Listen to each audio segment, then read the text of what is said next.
Hello guys, welcome to my another HTML CSS tutorials. Today we are going to create this.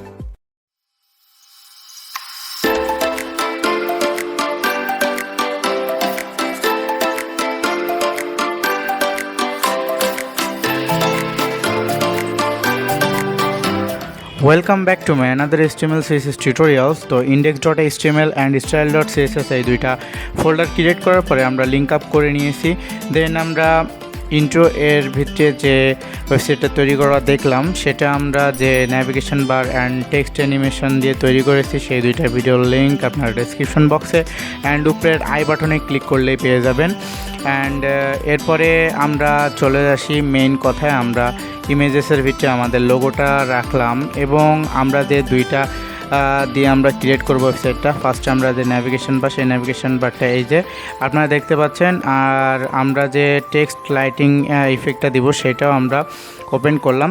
এখন আমরা চলে যাব এই দুইটার প্রজেক্ট ফাইলের ভিতরে, কারণ প্রজেক্ট ফাইলটা আমার তৈরি করাই আছে, এই জন্য আমি আর কিভাবে তৈরি করতে হয় সেটা এই ভিডিওতে দেখাবো না। আপনাদের যে ডেসক্রিপশন বক্সে ভিডিও লিঙ্কটা দিয়ে দিব, আপনারা সেটা দেখে নেবেন, কারণ এটা আমি আগেও তৈরি করেছি।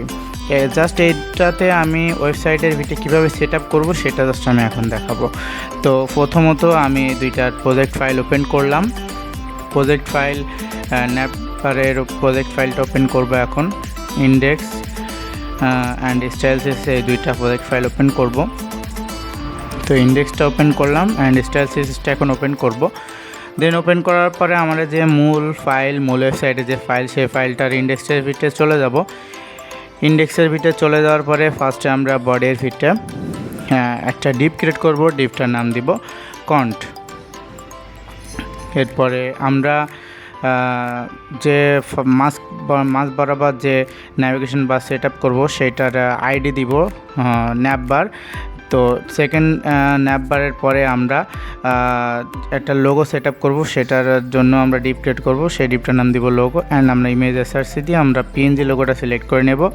ইমেজে সেইটা কল করব, কল করার পরে আমরা পিএনজি লোগোটা সেট আপ করে নেব। পিএনজি লোগোটা সেট আপ করার পরে আমরা বাদ বাকিগুলো ক্লিয়ার করে দিব। এখন Ctrl+S প্রেস করার পরে এটাকে সেভ করলাম। সেভ করার পরে এখন আমরা ওয়েবসাইটে চলে যাব। এখন দেখেন আমাদের লোগোটা, এখানে লোগোটাও হোয়াইট, ব্যাকগ্রাউন্ড হোয়াইট, এই জন্য দেখা যাচ্ছে না, বাট আমি একটু দেখানোর চেষ্টা করতেছি আপনাদেরকে। এই যে দেখেন আমাদের লোগোটা চলে আসছে। এখন এটাকে আমরা ঠিকঠাকভাবে বসাবো, তার জন্য আমরা স্টাইল সিএসএসের ভিতরে চলে যাব। তো আমরা আমাদের স্টাইল সিএসএসটা তৈরি করেছিলাম, সেই স্টাইল সিএসএসটা আমরা দেখে আসি। আমাদের মেইন ওয়েবসাইটের স্টাইল সিএসএস এই যে এটা। এখন আমরা এখানে টাইপ করব, ফার্স্টে দিব মার্জিন দিব 0, দেন আমরা প্যাডিং দিব 0 অ্যান্ড ফন্ট ফ্যামিলি দিয়ে দেব সান সেরিফ। এখন আমরা পরে যে কাজটা করব সেটা হলো আমরা এখানে কন দিয়ে দিলাম। কন ডিপটা আমরা কপি করে নিব, দেন এখানে আমরা পেস্ট করব। পেস্ট করে এটার স্টাইল সিএসএস স্টার্ট করলাম। এখন আমরা এটার উইথ দিব 110 VH অ্যান্ড হেইট দিব 100 VH। এরপরে আমরা ব্যাকগ্রাউন্ড কালার দিব ব্ল্যাক। এখন আমরা এটাকে সেভ করব। সেভ করার পরে আমরা ওয়েবসাইটটাকে রিফ্রেশ করে দেখব। দেখেন আমাদের মাঝ বরাবর একটা লেন চলে আসছে, অর্ধেক ব্ল্যাক অর্ধেক সাদা। এখন আমরা ন্যাপবারের স্টাইল সিএসএস করব, তো ন্যাপবারটা কপি করে এখানে পেস্ট করলাম। এখন আমরা ন্যাপবারের মার্জিন দিব 0 অ্যান্ড প্যাডিং দিব 0।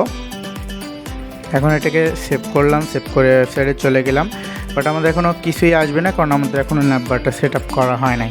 এখন আমাদের মেইন কাজটা হলো আমরা এই যে লোগোটা আমরা এখন সেট আপ করে আসি, তারপরে আমরা মেইন কাজে যাব। লোগোটা আমরা সেট আপ করে নিই, লোগোটা কপি করে এখানে পেস্ট করে দিলাম।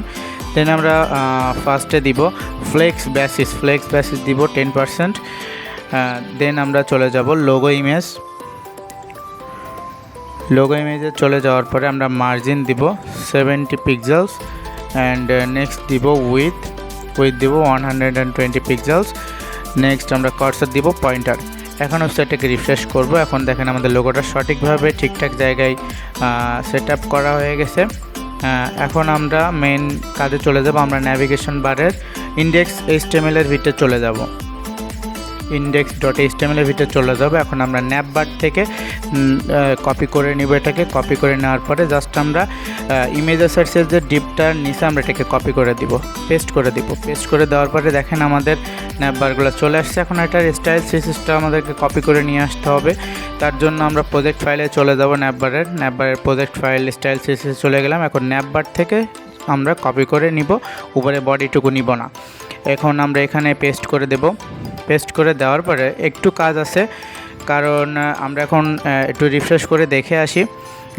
দেখে আসার আগে দেখেন আমাদের সব কিছুই উল্টাপাল্টা। এখন আমাদের এটাকে সেট আপ করতে হবে। সেট আপ করার জন্য আমাদেরকে কিছু কাজ করতে হবে। সেটা হলো আমরা এখানে জাস্ট উইথটা চেঞ্জ করে 100 VW এর জায়গায় 65W দিয়ে দেব। এখন আমরা এটাকে রিফ্রেশ করব।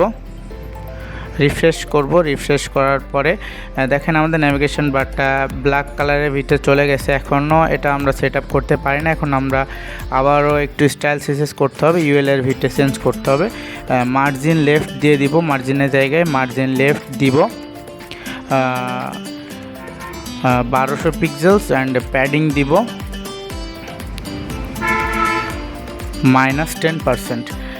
এখন আমরা যে ডিসপ্লে ফ্লেক্স নিয়েছিলাম তার উপরে দিব মার্জিন টপ দিব -114 পিক্সেলস। আর লাস্টে আমরা যেটা করব অ্যালাইন আইটেম সেন্টার, এটাকে আমরা ক্লিয়ার করে দিব। এখন এটাকে সেভ করব। সেভ করার পরে রিফ্রেশ করলাম। দেখেন আমাদের ন্যাভিগেশন বারটা সুন্দরভাবে আমাদের সেট আপ হয়ে গেছে। এখন আমাদের নেক্সট যে কাজটা সেটা হলো আমাদের মাঝ বরাবর যে টেক্সট অ্যানিমেশন, সেটা আমরা সেট আপ করব। সেটার জন্য আমরা নিচে ন্যাপবারের নিচে যে ডিপটা ছিল সেই ডিপটার পরে একটা ডিপ ক্রিয়েট করব। ডিপটার নাম দিব কন্টেইনার। তো কন্টেইনার ডিপ আমরা ক্রিয়েট করে নিলাম। কন্টেইনার ডিপ আমরা ক্রিয়েট করে নেওয়ার পরে আমরা চলে যাব সোজা টেক্সট অ্যানিমেশনের ইন্ডেক্সে। এখান থেকে এইটা কপি করে নিব, বডির ভিতর থেকে কপি করে নিয়ে জাস্ট আমরা কন্টেইনার ডিপের ভিতরে আমরা পেস্ট করে দেবো। এখন আমরা এটার style.css এইটা আমরা কপি করতে হবে। তার আগে আমরা টেক্সট লেখা জায়গায় ওয়ার্ড লিখে দিলাম। এখন আমাদের লেখাটা আসে নাই। এখন আমরা স্টাইল CSSটা কপি করে নিব প্রজেক্ট ফাইল থেকে। তো আমরা টেক্সট অ্যানিমেশনের স্টাইল CSS এর ভিতরে চলে গেলাম। এরপরে আমরা বডির পরে যে H2 ট্যাগ আছে, H2 ট্যাগ থেকে আমরা সম্পূর্ণটা কপি করে নিব। কপি করে জাস্ট আমরা এখানে পেস্ট করে দেব। বাট পেস্ট করে দিলেই তো আমাদের সম্পূর্ণ কাজটা হবে না। এখন সেভ করে দেখে আসি। এখন দেখেন আমাদের কোনো ঠিকঠাক পজিশনে কিন্তু এটা নাই। এখন তার জন্য আমরা যে ডিপটা নিয়েছিলাম সেই ডিপটা আমরা যে কন্টেইনার ডিপটা নিয়েছিলাম ইন্ডেক্সের ভিতরে চলে যাব। ইন্ডেক্সের ভিতরে চলে যাওয়ার পরে সেই কন্টেইনার ডিপটা কপি করে নিব মাঝ বরাবর নিয়ে আসার জন্য। তো এটাকে কপি করে নিলাম। এখন স্টাইল CSS চলে যাব। H2 ট্যাগের উপরে আমরা কন্টেইনারটাকে পেস্ট করব। কন্টেইনারটার জাস্ট আমরা দিব মার্জিন টপ দিব 200 পিক্সেলস অ্যান্ড মার্জিন লেফট দিব 413 পিক্সেলস অ্যান্ড লাস্ট দিব পজিশন দিব অ্যাবসোলুট। এখন এটাকে সেভ করব Ctrl+S প্রেস করার পর আমরা ওয়েবসাইটটাকে রিফ্রেশ করব। দেখেন আমাদের মাঝ বরাবর লেখাটা চলে আসছে। এখন আমরা এখানে যেহেতু ব্ল্যাক অ্যান্ড হোয়াইট করেছি তার জন্য আমাদেরকে তো কালার চেঞ্জ করতেই হবে। তো আমরা কালারটা চেঞ্জ করব।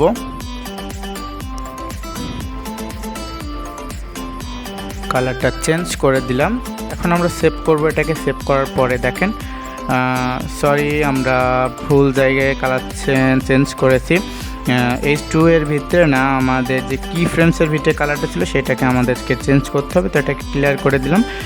কি ফ্রেমসের ভিতরে আমরা এই কালারটা যে কালারটা উপরে দিয়েছিলাম F5007A এই কালারটা দিয়ে দিলাম। অ্যান্ড আমরা রেড কালারের জায়গায় জাস্ট aqua দিয়ে দিব কালারটা। আর আমরা জাস্ট সেকেন্ড যে হোয়াইট কালারটা আছে সেই হোয়াইট কালারের জায়গায় জাস্ট লাস্টের দুইটা হোয়াইট কালারের আগে যে কালারটা আছে এটা জাস্ট ব্ল্যাক করে দেবো। এখন এটাকে সেভ করলাম। সেভ করার পরে দেখেন আমাদের ওয়েবসাইটটা সুন্দর মতো তৈরি হয়ে গেছে। তো এই দুইটা ভিডিও আমরা এই যে মাঝ বরাবরের টেক্সট অ্যানিমেশনটা, এই অ্যানিমেশনটার ভিডিও আপনারা আমার ডেসক্রিপশন বক্সে লিঙ্কটা পেয়ে যাবেন। অবশ্যই কিন্তু সেই লিঙ্কটাতে ক্লিক করে আপনি ভিডিওটা দেখে আসবেন। অ্যান্ড উপরে যে ন্যাভিগেশন বা সেটা আমি তৈরি করেছিলাম আগে, সেটা আপনারা দেখে আসবেন। সেটা দেখলে ইনশাআল্লাহ প্রজেক্টটা তৈরি করে নিতে পারবেন এবং আপনি নিজেও এই ওয়েবসাইটটা তৈরি করতে পারবেন। তো ভিডিওটা ছিল আজ এই অবধি। তো সবাই ভালো থাকবেন, আল্লাহ হাফেজ। তার আগে একটা কথা বলে রাখি, নেক্সট যে ভিডিওটা সেই ভিডিওটা কিন্তু মিস করবেন না, কারণ নেক্সট ভিডিওতে আমি টোটাল HTML এর বেসিক মূল যে জিনিসগুলো সেইগুলো আমি আবারও ক্লিয়ার করব। তো সবাই ভালো থাকবেন, আল্লাহ হাফেজ।